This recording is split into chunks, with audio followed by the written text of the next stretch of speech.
Hey, what's going on, guys? It's your boy Cables15, aka Brass Fist, coming at you with a topic that I've been wanting to talk about for a while now, and that topic is Tekken 7 and DLC for it. Now, the reason this is on my mind to begin with is because a couple of days ago, Event Hubs posted an article about Tekken 7, and right there, I knew it was going to be something worth checking out. Because if you've been to Event Hubs, they'll talk about Tekken like once a month or whatever, like when a character's been added or something major along those lines. It's never anything small, if only because they only mainly talk about like Capcom games on there, but that's besides the point. Anyways, they posted an article that featured an interview with Kazuhiro Harada by Games Reactor. Now, for the most part, the interview was as by the numbers as can be, asking basic questions like, what made you decide to add Lee to the roster, and will Baby Kazuya be playable in other modes, or is he simply story specific? You know, basic questions that he's been getting for like weeks now. And of course, he's answering most of them with a popular, we can't talk about it now, but stay tuned. Now, what makes this interview interesting is towards the end, Harada is asked if he has any plans to add DLC to Tekken 7 after it's been released on consoles and PC. And if you've been following Harada for a while, you probably already know how he feels about DLC, or at least paid DLC. In fact, in the video, he pretty much says that he feels that when you release a fighting game, the player simply enjoys that game for however long they feel they would, and when they want something new, that's when they start working on something new. But he is aware that fans don't mind paying for more content, and he's even looking into letting Tekken 7 have DLC after its release. Now, me personally, I'm pro DLC for Tekken 7, but as I was reading the comments after the video, I noticed that a lot of people are actually really against it. They feel Tekken 7 shouldn't bother with DLC and just focus on having a complete game at launch. Now, don't misunderstand, I totally get wanting to have a complete game from the get-go. We've seen games just get released way earlier than they were probably supposed to, and get promises from the developers that missing features would be added to the game later on down the line. Street Fighter 5. And that does suck, because until those features are added, we're kind of left sitting here with almost a husk of a full game that we most likely pay full price for. Games are expected to be complete by the time they're released, and not left up to add-ons to complete the package. Now, this is just me trusting Harada, but he has a pretty legit track record when it comes to the final console release of his games. I mean, so long as you ignore Tekken 6's netcode when it first dropped. It did get fixed later, but that's besides the point. The point I'm making is every Tekken has been packed full with enough content to always feel like it was worth that price tag, so I doubt Tekken 7 would be any different.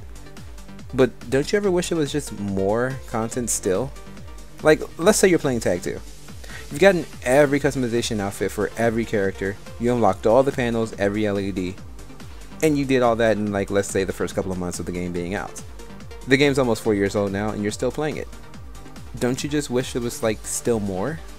Like a new stage perhaps, or some new costumes? These things add longevity to your game past its gameplay. It helps the game feels new and fresh knowing that the game is still getting support well after its initial release.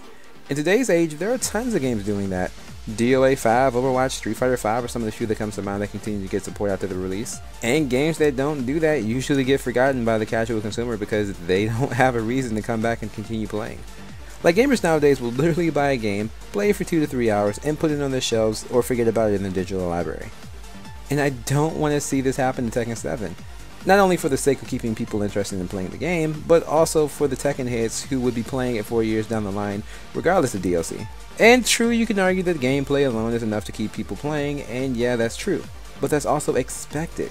If the game was whack, people wouldn't be playing it to begin with, and they certainly wouldn't care about what the game has to offer later on. But because the games are good, it's the reason people do want more and don't mind paying for more.